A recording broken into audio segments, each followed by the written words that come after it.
UP TET, H TET, UP triple SC, lower PCS और लेखपाल जैसे एग्जाम में 5 मार्क्स का और यूपी टेट जैसे एग्जाम में 30 मार्क्स का पूछा जा रहा है। 5 मार्क्स की तैयारी के लिए हम तैयार हैं। आइए देखते हैं हमारी कंसेप्ट क्लियर सीरीज लेक्चर 3।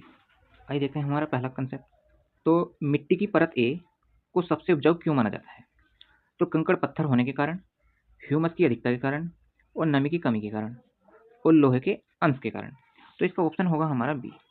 किसके कारण? ह्यूमस की अधिकता के कारण। समझिए थोड़ा थ्योरी और चित्र के साथ। तो मिट्टी की सबसे ऊपरी परत में ही जीव जंतु के सड़े गले अवशेष यानी ह्यूमस मिलते हैं। न कि मिट्टी को काला रंग देते हैं, बल्कि स्पंज की तरह पानी और पौधों के पोषण देने का असली काम यही करता है। नीचे की परत में खनिज होते हैं, लेकिन जैविक खाद नहीं होते। ठीक, देखिए ये हमारा चित्र है और थोड़ा सा इसकी डायग्राम की हेल्प से हम देखेंगे। तो इसमें क्या है, इसमें परत ए, परत बी और परत सी है। तो ये रही हमारी परत ए ब्लैक, ये पोर्शन, ये रही हमारी परत बी और यह रहा हमारा परत सी। तो परत सी में हमारे क्या मोटे मोटे पत्थर, कंकड़, बालू ये सब हमारे मिलेंगे, मगर इसमें ह्यूमस तो दूर, जैविक खाद की कमी होती है बहुत ज़्यादा। परंतु परत बी में जैविक खाद होता है मगर थोड़ा कम होता है, थोड़ी कंकड़ पत्थर बालू की जो कमी है वो भी कम हो जाती है। और जो हमारी परत ए है उसमें ह्यूमस युक्त मिट्टी अत्यधिक रहती है और ह्यूमस के कारण ही इसका रंग हमारा ब्लैक, ह्यूमस के कारण ही इसका रंग हमारा क्या हो जाता है, ब्लैक हो जाता है। और पानी को सोखने की जो इसकी प्रकृति होती है वो ज़्यादा अधिक होती है। और जो पौधों का जो पोषण है हमारा वो इसी परत में ह्यूमस की अधिकता के कारण होता है। ह्यूमस मतलब सड़े गले अवशेषों द्वारा बना खाद्य युक्त पदार्थ। ये बहुत इंपॉर्टेंट चीज़ है हमारी और यूपीपीसीएस लेवल तक के लिए हमारा बहुत है। परत ए में पाए जाने वाले कौन से तत्व नहीं है, कौन से तत्व हैं, ये बी परत में, सी तत्व में इसी तरीके से पूछा जाता है। ठीक, तो ह्यूमस क्या है, सड़े गले अवशेष। चलिए देखते हैं हमारा तो हमारा क्या, उष्ण कटिबंधीय वर्षा वन। उष्ण कटिबंधीय वर्षा वन, देखिए उष्ण कटिबंधीय वर्षा वनों की मिट्टी पौधों की सघनता के बावजूद, मतलब उष्ण कटिबंधीय जो मिट्टी है उसमें अत्यधिक पौधों की सघनता के बावजूद भी पोषक तत्वों की कमी होती है। क्यों? तो सूरज की रोशनी नहीं पहुंच पाने के कारण, या अत्यधिक वर्षा और नीलाक्षय के कारण, शाकाहारी जीवों की अधिकता के कारण, या पेड़ों की कटाई के कारण। तो ऑप्शन होगा इसमें भी हमारा बी, अत्यधिक वर्षा और लीचिंग के कारण। किसके कारण? लीचिंग के कारण, अत्यधिक वर्षा और लीचिंग के कारण। ठीक है, देखिए थोड़ी सी थ्योरी और इसे भी हम एक डायग्राम की हेल्प से क्या करेंगे समझेंगे। तो लीचिंग की प्रक्रिया भारी बारिश के कारण मिट्टी के ऊपरी पोषक तत्व जैसे कैल्शियम, पोटेशियम गहराई में बह जाते हैं। इसके बावजूद जंगल घने, क्योंकि वहां अपघटन की गति अत्यधिक तेज होती है, पत्ता गिरते ही खाद बन जाता है और पेड़ उसे तुरंत सोख लेते हैं। मिट्टी में स्टोर करने का वक्त ही नहीं मिलता। तो वर्षा, ये जो हमारे वन हैं उष्ण कटिबंधीय वर्षा वन, मिट्टी भारी बारिश के कारण क्या होता है, इसमें पोषक तत्व जो होते हैं कैल्शियम, पोटेशियम, वो क्या हो जाते हैं, बह जाते हैं और अत्यधिक गहराई में चले जाते हैं। घने जंगल होने के कारण भी क्या होता है, थोड़ी दिक्कत होती है। और इसमें जो पेड़ पत्ते गिरते हैं वहाँ वो तुरंत सड़ जाते हैं और पौधों के जो अवशेष हैं उनके द्वारा क्या हो जाता है, सोख लिए जाते हैं। ठीक, तो इसलिए यहाँ थोड़ी पोषक तत्व की क्या कमी होती है, अत्यधिक वर्षा घनत्व के कारण भी। अब लीचिंग और तीव्र पोषक तत्व चक्रण, भारी बारिश, भारी बारिश के कारण क्या होगा हमारे, अपघटन। भारी बारिश के कारण अपघटन नहीं होगा, इसमें जो पोषक तत्व होंगे हमारे वे थोड़े भेज जाएंगे। ठीक, और ये क्या है, अत्यंत तेज गति से पत्ता गिरते ही खाद और तत्काल अवशोषण हो जाता है। पौधे उसे अवशोषण भी कर लेते हैं, स्पंज की तरह पानी सोख लेते हैं और पत्ता गिरते ही ह्यूमस बन जाता है जी, सड़ जाता है। मिट्टी में स्टोर करने का वक्त ही नहीं, भेज जाता है। अत्यधिक बाढ़ होती है, स्टोर करने की क्षमता कम हो जाती है पोषक तत्वों की, क्योंकि वो भेज जाता है पानी के थ्रू। लीचिंग, काला रंग और नमी, ये बह रही है हमारी। ठीक, और ये सब प्रक्रिया हमारी परत ए में ही होगी। अगला टॉपिक होगा लेटेराइट मिट्टी का रहस्य। ईंट बनाने के लिए लेटेराइट मिट्टी का उपयोग सबसे अधिक क्यों किया जाता है? ईंट बनाने के लिए लेटेराइट मिट्टी का उपयोग सबसे अधिक क्यों किया जाता है? तो यह बहुत मुलायम होती है, सूखने पर अत्यधिक परत जैसी पत्थर जैसी कठोर हो जाती है, रेत की अधिक मात्रा और यह ठंडे इलाकों में मिलती है। तो इसमें ऑप्शन होगा हमारा बी, सूखने के बाद यह पत्थर जैसी कठोर हो जाती है। बी इसका भी ऑप्शन होगा हमारा। ठीक है, चलिए देखते हैं आगे। तो लेटेराइट मिट्टी शब्द ईंट से है, ईंट से आया है। यह उन क्षेत्रों में बनती है जहां बारी बारी से बारिश और तेज धूप पड़ती है। गीली होने से यह मक्खन जैसी लगती है, लेकिन धूप सोखते ही इसे सख्त हो जाती है। इससे बने घर सदियों तक नहीं गिरते। ठीक, अब हम बात करेंगे अपने मोस्ट इंपोर्टेंट टॉपिक की, तराई क्षेत्र की विशेषता। भावर क्षेत्र के ठीक नीचे तराई क्षेत्र में नदियां अचानक सतह पर क्यों प्रकट हो जाती हैं और दलदल क्यों बनाती हैं? बांध बनाने के कारण तो ऐसा नहीं है, पेड़ों की कमी के कारण ऐसा भी नहीं है, ढाल बढ़ने के कारण ऐसा भी नहीं है। तो ये होगा हमारा ऑप्शन नंबर, इसका भी क्या होगा, बी ऑप्शन। अब हम थोड़ा थ्योरी और थोड़ा चित्र के अनुसार देखते हैं। ठीक है, चलिए। हिमालय से उतरते समय नदियां भावर के मोटे कंकड़ पत्थर के नीचे खो जाती है। हिमालय से जब नदियां उतरती हैं तो जो नदियां उतरती हैं उसमें तो भावर के मोटे कंकड़ पत्थरों के नीचे खो जाती हैं। जैसे ही बारीक मिट्टी वाला तराई क्षेत्र शुरू होता है, पानी फिर से ऊपर आ जाता है। यह ढलान कम होने से पानी फैल जाता है, जिससे यह क्षेत्र हमेशा नमी, दलदली और जैव विविधता से भरपूर होता है। थोड़ा चित्र के माध्यम से देखिए। भावर और तराई, हिमालय नदी का प्रवास और जैव विविधता। अब देखते हैं सबसे पहले भावर। तो ये भावर कौन सा क्षेत्र होता है हमारा? ये भावर हमारा मोटे कंकड़ पत्थर वाला क्षेत्र होगा, ये वाला हमारा भावर।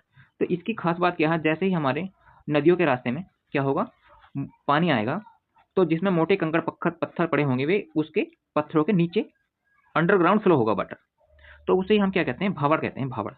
ठीक, इसे कहते हैं हम भावर। अब आ गया हमारा तराई क्षेत्र। ये तराई क्षेत्र क्या है? जब नदियों का पानी निकलकर कुछ ऐसा आ जाता है जिसमें हमारा क्या, इसमें क्या होता है हमारा, इस क्षेत्र में हमारा क्या होगा, बारीक रेत आ जाएगा रास्ते में। मतलब कुछ क्षेत्र ऐसा होता है जिसमें हमारे कंकड़ पत्थर ये पड़े होते हैं, और कुछ क्षेत्र हमारा ऐसा होता है जिसमें रेत आ जाता है, रेत। ठीक, तो जहां तक हमारा ये रेत होगा तो रेत के ऊपर पानी खुद ऊपर आ जाता है, तो इसे ही हम तराई क्षेत्र बोलते हैं। जहाँ बारीक मिट्टी से पानी होकर गुजरता है वह क्षेत्र हमारा तराई क्षेत्र होता है। ठीक, यहाँ पानी सतह के ऊपर आ जाता है, पत्थरों में पानी पत्थरों के नीचे, और तराई क्षेत्र में मतलब बारीक मिट्टी में पानी ऊपर आ जाता है। और देखिए फैला हुआ नदी तंत्र, ये दलदली मिट्टी, मतलब ऐसे आगे चलता है तो थोड़ा इसमें दलदली पैदा हो जाती है, बारीक मिट्टी के कारण, पानी के कारण और बारीक मिट्टी के कारण से थोड़ी दलदली क्या हो जाती है, बढ़ जाती है। और इसे ही हम क्या कहते हैं, दलदली क्षेत्र को हम तराई क्षेत्र कहते हैं। यह हमेशा नमी और जैव विविधता से भरपूर होता है, कम ढलान और फैला हुआ पानी हो जाता है, पानी फैल जाता है इसमें, और जैव विविधता का केंद्र माना जाता है।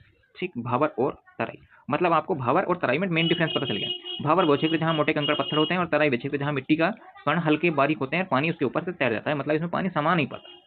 चलिए देखते हैं हमारा अगला टॉपिक। अगला टॉपिक होगा हमारा मृदा अपघटन, सॉइल इरोजन का अदृश्य प्रभाव। खेती वाले क्षेत्र में परत अपरदन को किसान की मौत क्यों कहा जाता है? खेती वाले क्षेत्र में परत अपरदन को किसान की मौत कहा जाता है, क्यों?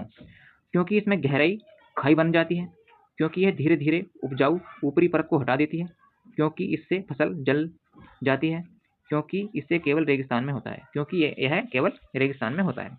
तो देखते हैं, गली इरोजन तो सबको दिखता है क्योंकि यह जमीन को फाड़ देता है, लेकिन सीट एरोजन खतरनाक है क्योंकि किसान को पता ही नहीं चलता कि बारिश के साथ उसकी खेती की सबसे कीमती ऊपरी ह्यूमस वाली परत बह गई। जमीन बहती रहती है पर उसकी शक्ति खत्म हो जाती है। अब थोड़ा समझ में आया आपको? सोइल इरोजन, सीट इरोजन का मतलब जो हमारी सीट मतलब परत ए को ही हम क्या बोलते हैं, सीट एरोजन, परत अपरदन, सीट एरोजन, परत अपरदन। इससे क्या होता है, इसमें हम अपरदन देख रहे हैं, बस फर्क इतना है कि इसमें क्या देख रहे हैं हम, अपरदन। परत ए में मृदा अपरदन, जिसको बोलते हैं सीट एरोजन। ठीक, और इसको ही हम क्या कहते हैं, इसको ही बोलते हैं किसान की मृत्यु, किसान की मौत बोलते हैं। अगर एक बात बताओ, परत ए का क्षय होगा, जिसी में हमारे परत ए में क्या होता है, ह्यूमस की अधिकता, जैविक खाद की अधिकता, सड़े गले अवशेष, सब परत ए में होते हैं ना, और यही बहेगी तो हमारे इसी वजह से इसको हम क्या बोलते हैं, किसान की मौत। तो ये किसके कारण होता है? क्योंकि ये घर खाई बन जाती है, गलत, पहला ऑप्शन गलत। क्योंकि ये धीरे धीरे उपजाऊ परत हट जाती है, बिल्कुल ऑप्शन उसका हमारा होगा बी। फसल जल जाती है, केवल रेगिस्तान में होता है, ये हमारा ऑप्शन गलत होंगे, तो ऑप्शन हमारा इसका होगा बी ऑप्शन। ठीक, अगला देखिए हमारा क्विक रिवीजन किसकी, अब हम करेंगे अपना क्विक रिवीजन ऑफ एनवायरमेंट का, उसके लिए। तो सबसे पहले हमारा ह्यूमस क्या है, मिट्टी का वह काला सोना, इसको क्या काला सोना ही बोलते हैं। मिट्टी का वह काला सोना जो पौधों को जीवन देता है। नीलाक्षय, भारी बारिश से मिट्टी के पोषक तत्वों का नीचे बह जाना, इसे क्या बोलते हैं हम? पोषक तत्वों का बह जाना। परत क्षय, सीट एरोजन बोलते हैं इसको ही। किसान की मौत जिसे बोलते हैं। ठीक, यही तो है किसान की मौत, किसान की मौत कहते हैं जिसे। ठीक। तराई, दलदली क्षेत्र जहां नदियां पुनः प्रकट हो जाती हैं, उसे दलदली बोलते हैं। बाबर, कंकड़ पत्थर वाला क्षेत्र जहां नदियां गायब हो जाती हैं, पत्थरों के अंदर और भूमि के नीचे बहती हैं। पुरानी जलोढ़, यह मिट्टी जहां जब अब बाढ़ का पानी नहीं पहुंचता। नई जलोढ़, हर साल नई मिट्टी, सबसे ऊपरी सबसे अधिक उपजाऊ खेती के लिए एक बेस्ट होती है। थोड़ा डायग्राम के माध्यम से देखिए।